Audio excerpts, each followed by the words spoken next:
Pleased to be joined by the captain, Corey Callahan, who's in today for the pregame show. Corey, big card this afternoon. I think Sam would prefer if they called me the Wildcat down here, so let's go with that.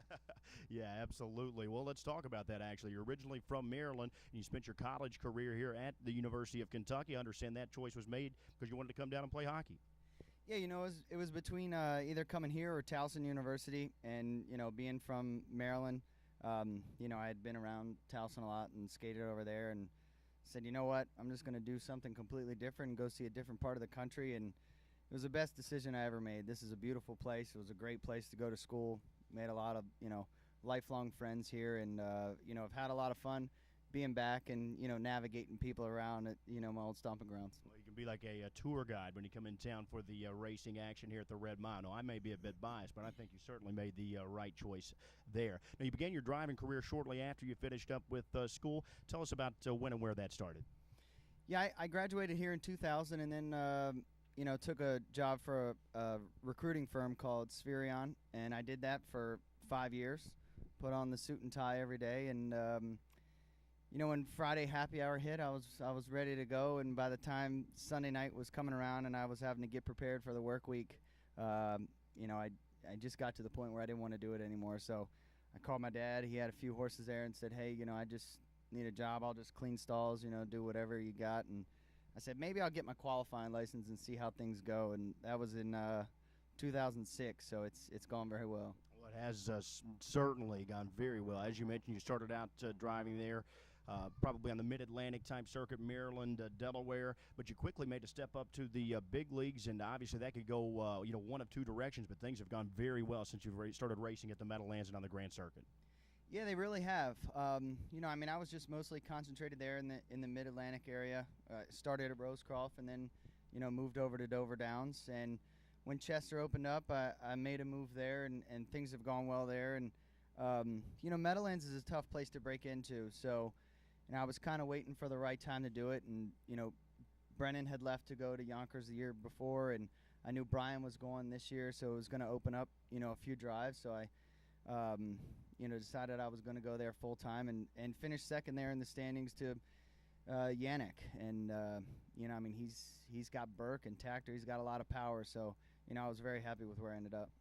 It's been a fantastic ride, I'm sure. Now, we want to talk about the Harness Horse Youth Foundation today. You're actually a trustee on the board of the Harness Horse Youth Foundation, a great group. I've done some work for them in the past. Talk to us about what that means to the business. That means a lot to the business. I would say the majority of the people that you see out here driving today, your current drivers are, were born into a harness racing family like myself. And, there's a lot of kids out there that don't really have that opportunity, but are still, very interested in horses, and it teaches kids responsibilities, gets them out away from the video games and things like that. So, the only way for us to, grow our future stars is to offer programs like this. Yeah, well, it's great, and I know that the Harness Horse Youth Foundation, they do have a couple of spots set up on the apron back in the paddock, I believe, as well. They're actually taking any pledges from owners, trainers, drivers, or any fans of the sport, really. Yeah, exactly. I spoke with several of the drivers and trainers, and, it's kids, you know what I mean? Everybody is more than willing to help out, and I think we're, going to be able to raise some pretty good money here today. Well, you're a great ambassador. I'm sure they're glad to have you on board. And, Corey, we just have a couple of minutes, but we'd like to go through maybe the Sunday card with you here, get some thoughts on your drives, and we're going to begin right in race number 1. You've got Cena. This is a filly for trainer Bob Bincow. You drove her once on a sloppy track in Philadelphia, and she raced very well. Yeah, I really like this filly. She's a Cantab. She does her work.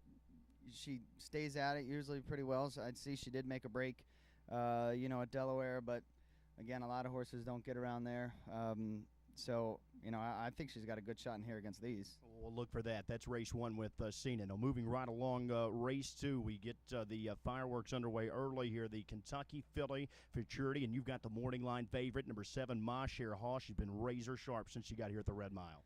She really has. She's had a good year all along, and she really likes the surface down here.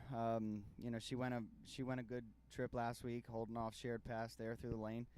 But again, the way that it's set up, the winner of the second heat is the one that wins. So, with an outside post, I'll talk to Jonas, but you know, we don't want to use her up too much, in the first heat because they got to come right back. In particular, you're right back, actually, race 5, so that should be interesting. We'll look for that. Now, moving on to race number 3, you've got inside Mighty Pretty Win. Looks like a tough spot there. Trader Jim Arledge. Philly's been making a lot of breaks coming in. Do we know anything about her?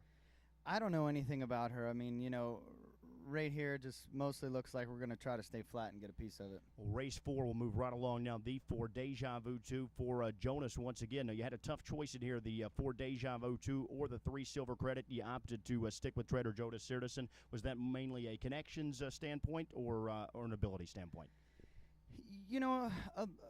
A little bit of both.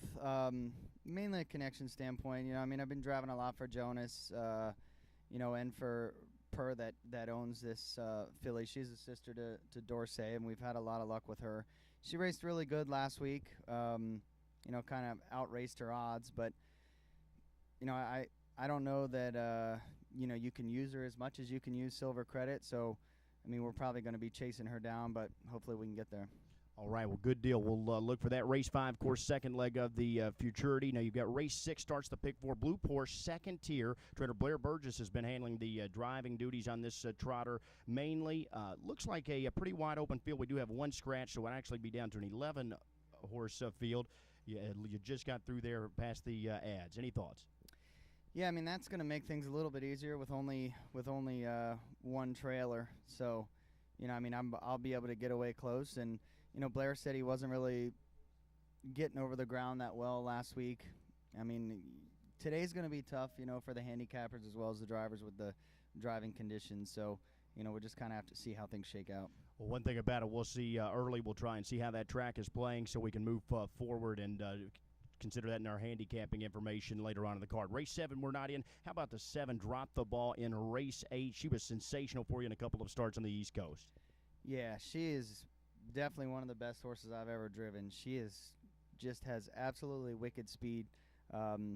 She's won a few times on the front end. She really likes to chase horses, though. That's kind of her main thing. So, we'll just kind of see how the track's playing out. We got time to find out, by the 8th race. But, I definitely think she's the fastest one in this race. Yeah, we'll see what happens. She has proven that she can go with the top mares in the country all season long. Now, race 9, an absolute shootout coming here. The all-reg final for the older horses. Golden Receiver, and the old war horse, but he has really held his own with these 4-year-olds coming into the class this year. Yeah, it's it's no surprise. He's got absolutely wicked gate speed, and, we're going to be using it today. We got out of there last week and just sat in. He hadn't really been that good. So, we just wanted to make sure that we finished up strong. And, I was reaching up for buckles going up the backside and all the way, through the last turn. And I did, finally get a little bit of room there and snuck through for 5th. But, I never popped the plugs, never even asked him to go. I was just kind of navigating him through there. So we're definitely going to give him a shot today. All right, well, that sounds good. We'll look for that. An absolute shootout to begin with. Golden Receiver, he's going to be part of that torrid early pace in that race, it sounds like. So should be a nice one there in race 8. Now, we're going to skip on. We're running short for time. We're going to skip on to your futurity drives. Just get a quick thought on Punxsutawney there in the first division. Finished up a close second behind Master of Law in the Canadian Trotting Classic, Elam. And then he was a close second after coming first up last week to Creatine. Right, very good horse. The one to beat in here is going to be Brian and Royalty for life. But if we can get a good trip, he definitely likes to trot home. And what about race 11, trainer Noel Daly, all laid out. He has really blossomed over the last couple of starts, was 3rd there in that Canadian Trotting Classic from far back. Any thoughts on him today? He's been very good. We're just going to get away close and see what we can work out. All right, well, sounds good. The Racing Under Saddle event is behind the gate. Corey, sorry we were short on time here. We're going to send it upstairs to Sam. Thanks very much, guys. Far back,